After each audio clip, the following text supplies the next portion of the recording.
எந்த ஒரு சூழ்நிலையிலும் நிதானமாக செயல்பட்டு எண்ணியதை நிறைவேற்றிக் கொள்ளும் கும்பராசி அன்பர்களே, இதுவரை சகோதர ஸ்தானமான 3ஆம் ராசியில் இருந்து வந்த குரு பகவான் சித்திரை மாதம் 18ஆம் தேதி முதல் சுகஸ்தானமான 4ஆம் வீட்டில் சஞ்சாரம் செய்ய இருக்கின்றார்.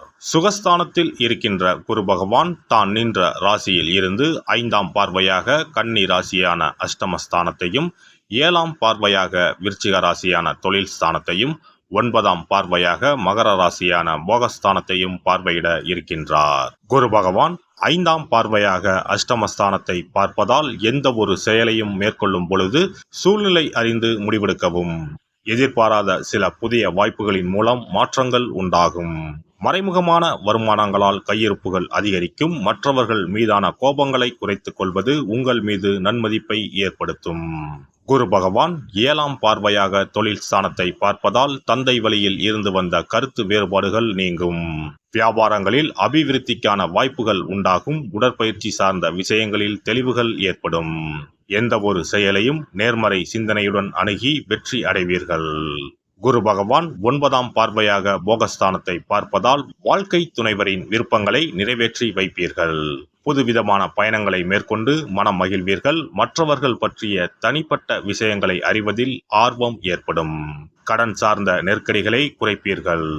குரு பகவான் சுகஸ்தானத்தில் நிற்பதால் கணவன் மனைவிக்கு இடையே அனுசரித்து நடந்து கொள்ளவும், வர்த்தகம் தொடர்பான செயல்களில் சிந்தித்து செயல்படவும், உடல் ஆரோக்கியத்தில் ஏற்ற இறக்கம் உண்டாகும்.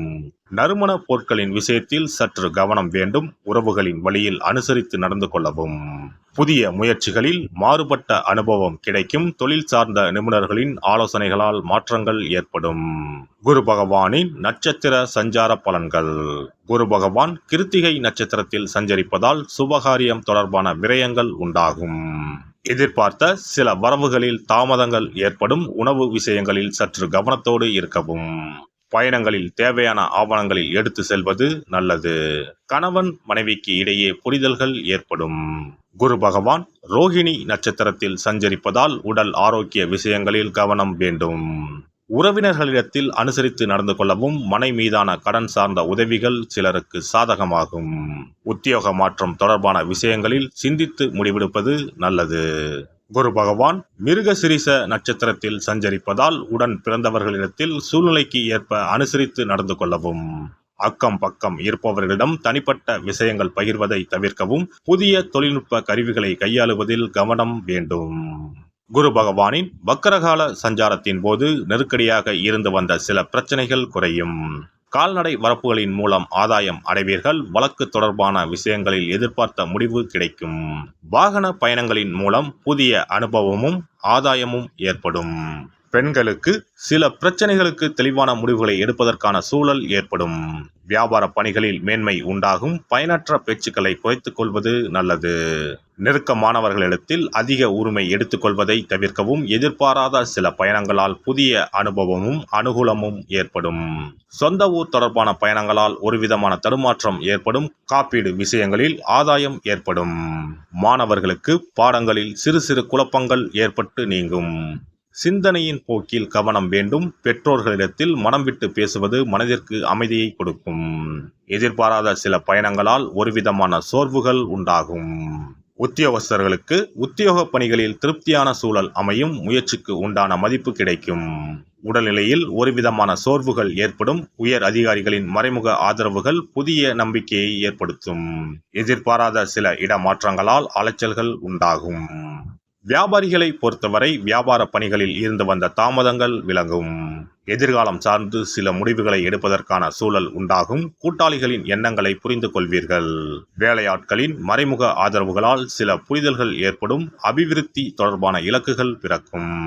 கலைத்துறையில் இருப்பவர்களுக்கு புதிய வாய்ப்புகள் கிடைக்கும். பிறமொழி சார்ந்த விஷயங்களில் திறமைகளை வெளிப்படுத்துவதற்கான சூழல் உண்டாகும். உணவு துறைகளில் தனித்தன்மையுடன் செயல்படுவீர்கள். வருமான வாய்ப்புகளில் இருந்து வந்த தாமதங்கள் விலகும். அரசியல்வாதிகளுக்கு முன்னேற்றமான சூழலும் வாய்ப்புகளும் உண்டாகும். வித்தியாசமான அணுகுமுறைகளின் மூலம் ஆதரவுகளை மேம்படுத்துவீர்கள். தொண்டர்களின் ஒத்துழைப்பு மனதிற்கு திருப்தியை தரும்.